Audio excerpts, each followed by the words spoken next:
Hi அஸ்லாம் வலைக்கும். Friday என்ன ஸ்பெஷல்னு பார்க்கலாமா? ரொம்பவே சூப்பரான கீ ரைஸ். இந்தியாவிலேருந்து எடுத்துகிட்டு வந்த மட்டன் தான். இன்றைக்கி அந்த மட்டனை போட்டு பார்த்திங்கன்னா சூப்பரான மட்டன் கிரேவி தான் செஞ்சுருக்கேன். இது வந்து ஃப்ரெண்டு கொடுத்து விட்ருந்தாங்க. மாஷால்லா மாஷால்லா. அவங்களுக்காகவும் அவங்க குடும்பத்துக்காகவும் எல்லாருமே துவா செய்யுங்க. இந்த மாதிரிலாம் யாருங்க கிடைப்பா? ஊர்லேருந்து வந்து சூப்பராக கறிலாம் எடுத்துகிட்டு வந்து கொடுத்துருக்காங்க, பார்த்துக்கோங்க.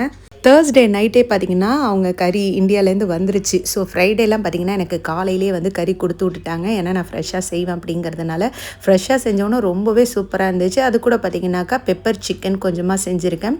அப்புறம் இந்தியாவிலேருந்து முறுக்கும் அதுக்கப்புறம் வந்து படையானும் கொடுத்து விட்டுருந்தாங்க. அதுவும் வந்து ஃப்ரை பண்ணிடலாம் அப்படின்னு சொல்லிட்டு ஃப்ரை பண்ணியாச்சு. பட் முறுக்கு வந்து நல்லா பெருசு பெருசாகவே இருந்துச்சு. நான் வச்சுருக்க எண்ணெய் சட்டி பார்த்திங்கன்னா ரொம்பவே சின்ன எண்ணெய் சட்டியாக இருந்துச்சு. ஸோ அதனால் உடைச்ச மாதிரி லைட்டாக நான் வந்து ஃப்ரை பண்ணி எடுத்தேன். அதனால தான் லைட்டாக உடஞ்சிருக்கு. அவங்க கொடுத்தப்போ பார்த்திங்கன்னா முறுக்கத்தை சுத்தமாக உடையவே இல்லை. படையானும் வந்து ஃப்ரை பண்ணினேன். பட் பார்த்திங்கனாக்கா வீடியோ ஆஃபில் இருந்துச்சு. முறுக்கத்தை ஃப்ரை பண்ணதுக்கப்புறம் அதுலேயே வந்து சிக்கனும் ஃப்ரை பண்ணியாச்சு. சிக்கன் நிறையாலாம் இல்லை, கம்மியாக தான் நான் ஃப்ரை பண்ணியிருந்தேன். முறுக்கு படையா இந்த பால்கோவும் பார்த்திங்கனாக்கா ஃப்ரெண்டு தான் கொடுத்து விட்ருந்தது. ஸோ அதனால் ஸ்வீட் எதுவுமே செய்யலை. ஸோ இருக்கிற இந்த ஸ்வீட்டை வச்சு எங்களோட லஞ்சை வந்து சூப்பராகவே முடித்தோம்.